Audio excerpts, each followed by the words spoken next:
Hey everybody, this is South Alabama Cooking. Carla's home today. It's Saturday, so she didn't have to go to work. And so it's time for supper, and we're going to cook supper together. Now Carla... So she's going to put me to work. I asked Carla would she cook the pork chops, and she said she would cook them porkers. So she's going to show y'all how to do that, and I am going to be putting together a stir fry. And I'll kind of show you how I cook that too. But anyway, Carla, take it away. All right. Without further ado, we're going to look at these pork chops. Now, these are boneless pork loins that Denise got. And she tells you in some of her other videos about how you get great dills on these things. Now, I'm sure she'll tell you. So I'm going to put a little olive oil in here. I know that doesn't... I can't read it, but I know it's olive oil, okay? Rebecca says it's olive oil that she got from Israel, so it's got to be olive oil. But it is in a different language. So, olive oil, need something to make sure things don't stick. Get this around here on the pan. Not as proficient at the camera thing as Denise is, but I've already seasoned them, and I will tell you what I'm putting on them here in just a minute. So these are boneless pork loins. Denise generally has the butcher just take a good pork loin that is marked down for a good price and then has them slice it up for her, which I think is brilliant. And I got that whole pork loin for $1.49 a pound. What? And had them slice it up. In 2022, $1.49 for a pork loin. $1.49 for any kind of meat is pretty impressive. So we'll clean up my hands here because now I have pork juice all over them. All right, so I have my spices lined out here. Everybody has their favorites.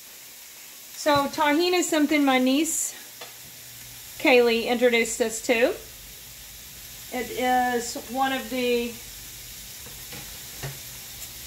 Latin spices, and it has lots of lime, salt, and chili pepper. I don't put salt on my stuff usually, but usually there's some in my seasonings. So I'm going to use Cavender's tonight and give it a more Greek flavor. So it'll be seasoned a little bit more like you would for lamb. I just pick one that I like. You can see we have a nice variety of spices right there. Plus we've got spices up there. Oh yeah, up in the top too. So all over the place. Now these are kind of some of my go-tos. I picked this up whenever I was taking care of my grandpa. He had to be on a low sodium diet. So onion powder and garlic powder are great options for low sodium. So if you're in a low sodium diet, some of this is great. And so this is not salt. This is just the powder. Ooh, niece, I could have cut up some actual peppers and onions in here. I might have to do that. I've got some over here that are clean. Okay. So use those and that, and then if you want a little kick to it, you can put some chili powder on it, and that has no sodium. Or you can use some crushed red pepper. I've got some of that. That has no sodium in it. So great low sodium options if you're wanting to do low sodium. Also, there's a whole line of Miss Dash as well. So we've got that. So we're going to let these porkers do some cooking. The way I do it, get the pan good and hot. I've got it on medium high. Put a lid on it. You want to cook. This is what my cousin Elaine told me. You want to cook the meat until it's one side's done, and then flip it once. Don't mess with it. Don't be flipping it all around all the time. Just, it's halfway done, flip it, and then cook the other half. And you don't want to overcook it. That just makes it tough and hard to eat. So we'll be back here in a minute to look at what these porkers look like. Got some of those peppers and onions ready, so we are going to, Denise cut them up for me. We are going to throw those in the pan with a little bit more oil because I think it's going to need a little more oil than what I put in it originally. And then we'll let her cook some more. She said throw them in the pan. It reminded me of patty cake baker's man. Roll them up, throw them in the pan. We're going to throw them down 70 times 7. And gather up 3 baskets full. Oh, I thought it was 12 baskets full of the fried mix. Oh yeah, 12 baskets. Carla's not good with numbers, y'all. Whatever. She's not. She's just better. So we've got them going here. Looking so good. We're going to add something else in a minute, but right now we're going to let them cook. Okay, it's my turn now. That's all, folks. Oh. It's my turn now. Let's go over to the counter, y'all. Let me show you. I am making a stir fry. Okay, here's some fresh vegetables, y'all, that I cut up. And you can just use whatever vegetables you like. I've got carrots, onion, bell pepper, green beans, celery, squash. I've got yellow squash and zucchini squash.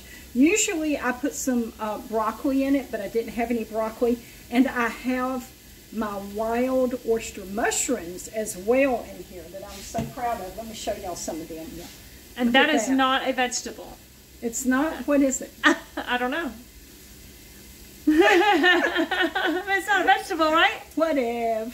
I think it's a vegetable. But anyway, I'm so proud of these. We'll look it up. It's a fungus. It is a fungus. Mm-hmm. But it does have vitamins. Yeah. What'd you say it's got in it? Vitamin D.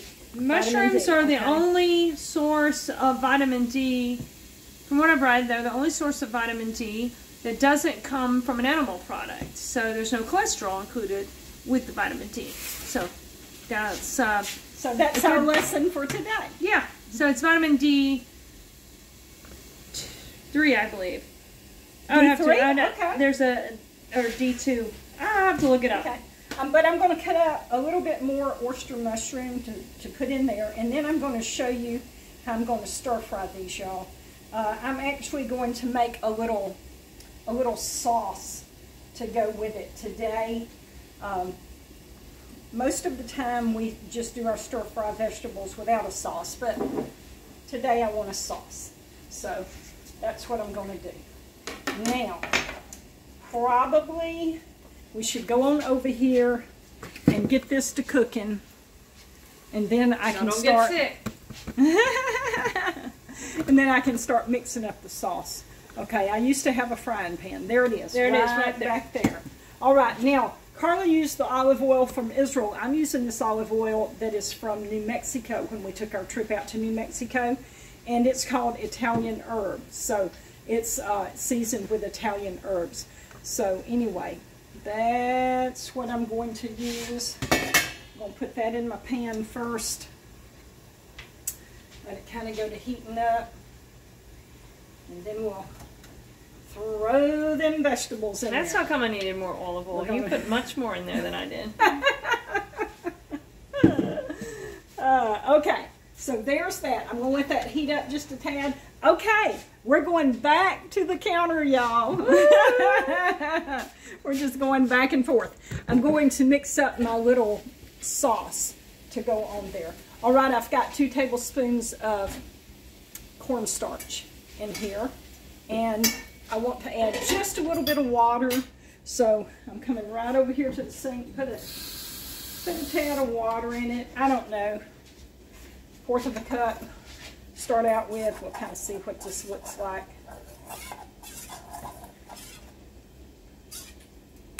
Dissolve that cornstarch in there. Okay, I'm going to add a little bit more, okay? A little bit more water. In just a minute, we're going to add these little oysters to our porkers. Okay, sounds good. All right, so I've got probably maybe 1/3 of a cup of water in here. Now I'm going to add some seasonings. I'm going to add a little bit of sugar, y'all, to this. About 1 tablespoon of sugar. Don't tell Carla. Makes the medicine go down. That's what I've heard. And I have light soy sauce. It's less sodium, okay? And I like to use this because it's not so salty. So I like that. And we're just going to pour a good little dump of that in there. A dump of it. Okay, enough to make it like a caramel flavor, caramel look. A little darker. All right, we got that in there. Now we're going to give it a shot of lemon juice, okay? Lemon? Really? Do you know why?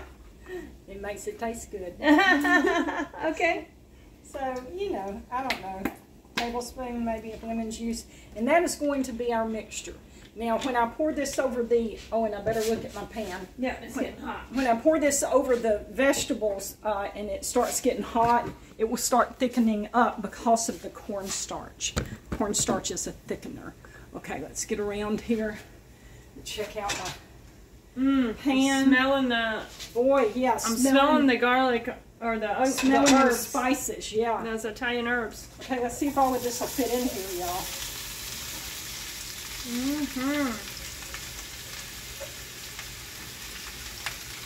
Alrighty, it's pretty full. Pretty full. It's running over. Running over. My commode is full and running over. Let's keep it to a cup. What about the sauce? You gonna put the sauce we're not on going to that? put the sauce on until it has cooked just a little bit.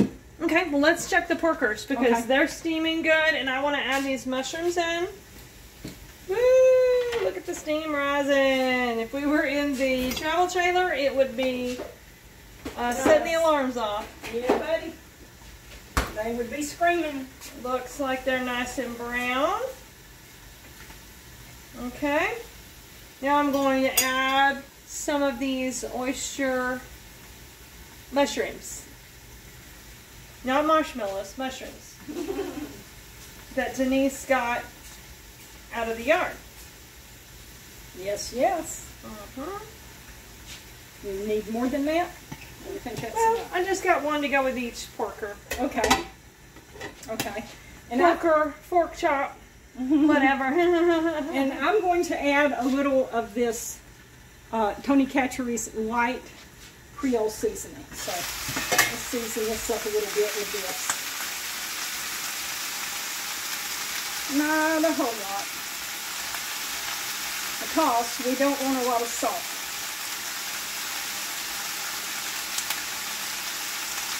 Now, I know I'm sprinkling, but there's not a lot coming out at a time, okay? She didn't have it on the dump side. Right. Alrighty, folks. We're going to let things cook for a few minutes. Shouldn't be long, and we will have supper.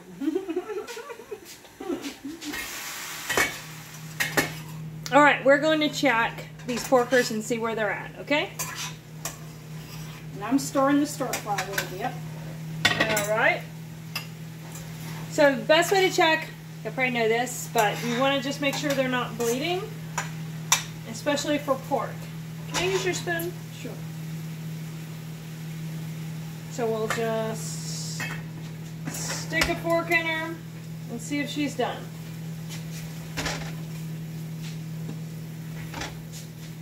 I don't see any obvious blood coming out of them, You see any inobvious blood coming? but I see sometimes there'll be like a little red, a little bit of a red substance. And Denise does not like hers bleeding, so yeah.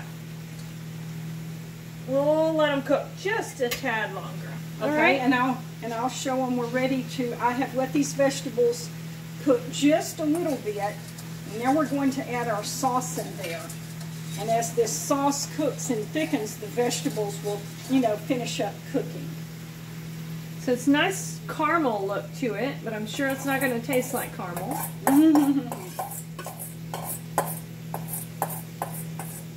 And we've got some stir-fry cauliflower rice warming in the microwave behind us. Yes. That'll go with our vegetables. It's a little steamable bag of riced cauliflower. And sometimes we'll just cook a bag of that to go along with our vegetables, and we use that in place of rice just because it better for you. It is. It's better for you. And cauliflower has a lot of good nutrients like calcium and stuff in it. So you need calcium. All right, let's turn around here and let me look and see how this is looking here. Oh, I forgot to put the lid back on my fork. Okay. Ah, this is already thickening up very much so. Oh, you're right. That was quick. That was very quick, fast, and in a hurry.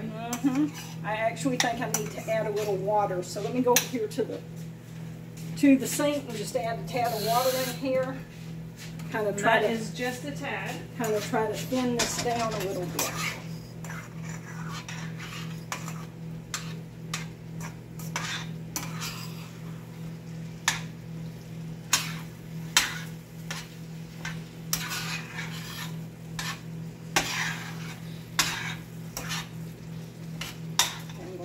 Just a little bit more.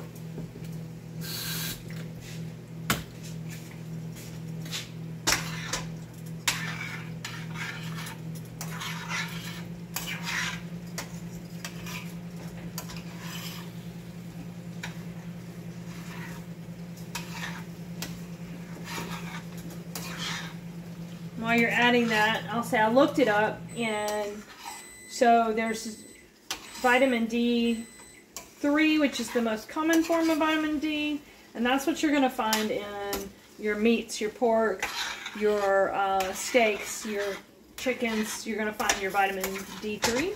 And then the mushrooms generally have mainly vitamin D2, which is a little different, but the D vitamins are good for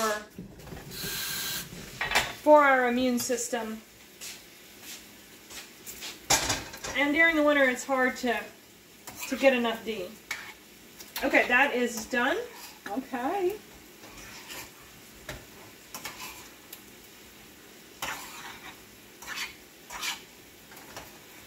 So, I'll leave that off for a minute because it's going to continue trying to cook.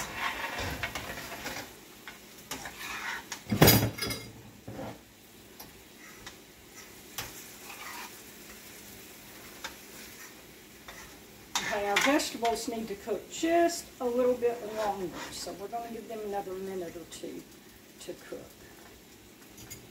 All right. Turn them down, just kind of let them Oh, simmer. they're bubbly. Okay, y'all, our food is ready, and we're going to dip up our plate. Let's just see what we got. Let me turn this around right here. See this little bag? This is what we were talking about, the riced cauliflower. And you can just... like I said, it's steamable. You can put it in the microwave in the bag and cook it. So we're going to have some of that to go along with our other stuff. So I'm just dipping me up some of the rice cauliflower. I don't know if you can see me doing that. You can't see me doing that, but that's what I'm doing. What was you going to say, Carla? It sounded like you was going to say something. Yeah, I was just going to say there's multiple kinds of rice cauliflower. So there's like a Mexican version, Mexican rice cauliflower. This one is a stir fry with edamame, carrots and onions, and then there's one with no flavors, and one we really like to get a lot of times is the garlic and herb. That's the one we usually get. And so we tried some different kinds this time just to see the, you know, the differences in them.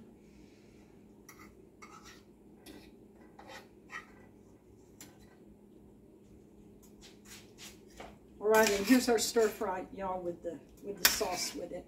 I'll bring this over to the camera closer once I get it dipped up where y'all can see. And explain why you kept putting water in it, or did you already tell them that? The cornstarch was thickening it up thicker than what I wanted it to be. So I had to continue to add water as it cooked. It was getting thicker, and I had to continue to add water to thin it down to the consistency that I wanted it to be. Gotcha. So.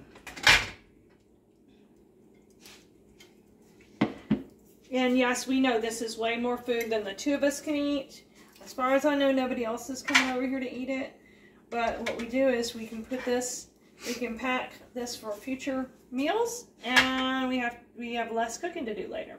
So handy dandy. Put it in a dish and freeze it to take to work, or you can just you can freeze it to have like next week for supper, or just have it another night for supper. Yeah, you know, on some of my videos, you see me pulling out some vegetables and food out of the freezer to go along with other things that I'm cooking, and that is because I have cooked enough more than what we will eat in one meal, and then I'll just freeze that, and then I pull that out for a future meal. It's just real convenient. So while you're cooking, just go ahead, you know, and cook extra. And then a lot of times Carla will take some of that to work with her so that she has it for lunch. So we usually cook more than what we're going to eat for one meal.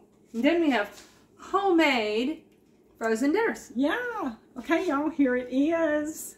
Oh, that looks so pretty. Carla, show them yours. Look at that. And it's really see the steam coming off of that. Yum, yum. And it's really healthy for you, y'all. This is a really healthy meal. Which we need. Yeah, after, you know, Thanksgiving, you know. But anyway, it's really healthy for you. But one of the things that is so good about it is it tastes good. I told Carla I can eat good food that's good for me, as long as it tastes good. So if it's flavorful, it tastes good, I can do it. Okay, good folks. We'll see y'all next time. Y'all be good out there.